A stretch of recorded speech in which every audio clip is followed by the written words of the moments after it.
Hi everybody, my name is Luitico. I'm a 3D character artist and animator. Thank you so much for clicking on the video. Please leave a like, share, subscribe to the channel, leave a comment. If this is your type of entertainment, if you love 3D character animation, sculpting, things like that, then please check out the channel because I also do some 2D animation.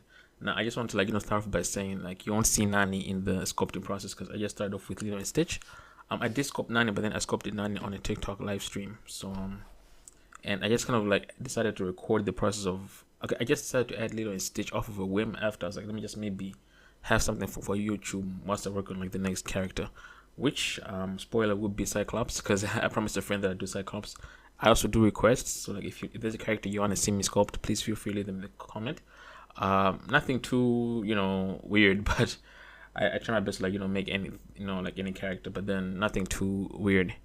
And yeah, so pretty much I just sculpted Lilo and then I sculpted Stitch, and then that's pretty much what the whole video is. And I sculpted Nani. She will appear, I'll turn her collection on and off, so to get an idea on where to place the characters. And yeah, I kept the posing simple enough that I could sculpt with a mirror modifier on sometimes, at times I couldn't. But then I think just as a general art tip, if you're an artist, maybe you want to specialize in something, that specializing is very, very good. Especially within, I think one of the reasons why people tend to suffer when learning Blender is because they want to do too much at once. But then every now and then, relevant to your field, it's nice to do get out of your comfort zone and see what else you can learn. But then don't go so far out of what you're doing that it kind of becomes learning something new. For example, I use myself as an example on the whole sculpting thing. I love to sculpt, but then when I started sculpting, I used to sculpt characters in T-poses so that I could have them, so I could make a topology so that I could get them ready for animation, to get rigged and stuff like that. So I always sculpted characters in T-poses, and then once I started watching more artists, 3D character artists on YouTube, for example,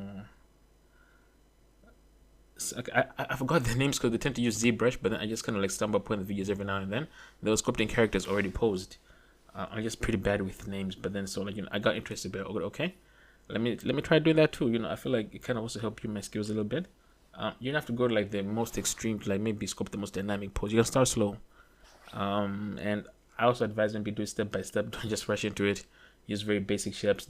Very basic shapes. With me, I tend to just use one sphere, not because I think I'm skilled, it's just because I'm lazy to just start bringing spheres and spheres, and I feel I can probably pull it off with just that one sphere. So it's not out of arrogance or anything, it's just I'm lazy to go at a sphere, bring it back, but then you do get better control if you use different shapes or the different primitives, maybe for maybe the forearm, stuff like that, shoulder, you have it different.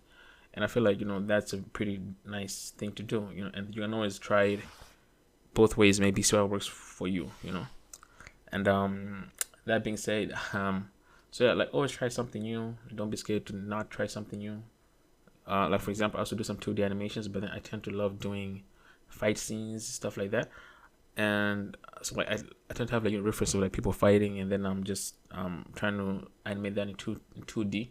I want to reach a point where I'm able to animate from my imagination, and I've also been trying to do that a lot more. So the previous video I posted, the previous character creation video I posted with Yuji and Higuruma, that was that little fight sequence. I made an animatic, but I didn't use reference, just my own. Maybe I'll share the animatic another time. But then yeah, so practice, do things that make you uncomfortable as an artist, but then don't go so far out of left field. Don't try to know everything. If I'm not really interested, maybe. I'm saying, I'm into animation and stuff, it doesn't make sense for me to start doing just lean out left field and then start doing VFX, unless maybe I'm making short movies. So I feel I feel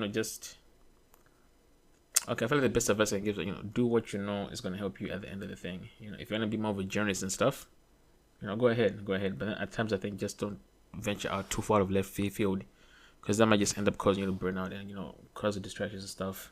Specializing is fun, but then every now and then within that same field of maybe you do water simulations and stuff like that, try doing a fire simulation at some point. That helps. And what else do I want to speak of? I'm not trying to pad this out. I just feel like maybe I can talk a little bit because I'm not very good at talking. So it's this kind of become like a way for me to practice speaking.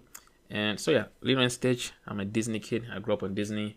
For my fellow Africans, if you're watching this, I think we had DSTV. Okay, apparently my dad tells me that I was a very problematic child, which I tend not to believe. But then apparently I was always like just running away.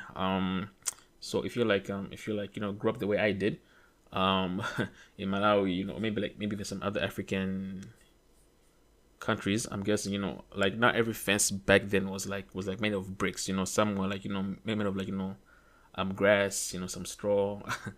So you could use that for like making kites and stuff like that. So like there used to be this kind of like spot where the dog would like run away when we take him off the leash. So like he like made this kind of spot down at the fence, but like digging and then clawing at the thatch, at the grass. So apparently I'd use that same spot to like run away from home, and then they would like come out to find me. My dad would come back, give me a whooping, and I do the same thing the next day. So and then so it was like a common thing for him. Like he comes home from work, he's tired. He's like, "Where's Luigi?" Mom's like, "I don't know where he is," and then he comes looking for me 1 hour, 2 hours. This is like evening time. I'm far away from like home. I'm living in Laguna, but then he comes to find me. Yeah, no, stuff like that. Like so greedy. So so that was like it was like the distance, especially like on foot. On bus it's okay, but then on foot it's a distance. So yeah. So now he bought the DSTV thing, like a dish. So I think my first cartoon to ever watch on that thing was like was the Jetsons, Boomerang. That's the first cartoon I ever watched. And then over time more channels started coming. Disney Channel came along. Kim Possible was probably the first cartoon I ever watched on Disney Channel. Kim Possible, and then Lilo and Stitch. I think I had a crush on Nani as a kid. So yeah, but so stuff like that. So like I really like cartoons. I'm a Disney kid, and then over some time I discovered anime. Although I discovered anime a little bit earlier, but then I didn't know there was anime at the time. Stuff like Mew Mew Power, that was on KTV. I'm aging myself, but then KTV before it became Nickelodeon, or that before it was replaced with Nickelodeon. I'm not sure like what happened there. I don't know if they had like a rebrand or they were bought out and then they became Nickelodeon. So stuff like Dragon Booster, Jackie Chan Adventures, so stuff like that. Digimon. Those were like the cartoons I used to watch on KTV back then. Dino Squad. And yeah, so let me not spend too much time, but then that's just for that. That was a little bit of that was a little bit about myself. Thus some art advice if you want to improve, get out of your comfort zone and stuff like that. So if you made it this far into the video, thank you so much. I'm gonna leave you now. If you like the video, share, subscribe to the channel, leave a comment, let me know what you like to see me sculpt. Nothing too frisky. I don't mind if the character is a little bit attractive, I guess, but then nothing too extreme, if you know what I'm saying. But then yeah, thank you so much for clicking on the video, and have a good evening. I'm recording this is 9:20 in the evening, 9:20 p.m. so enjoy the rest of the video. I appreciate the support if you watching my videos this far, and I pray we all grow together. Have a good day. Have a good evening. Peace.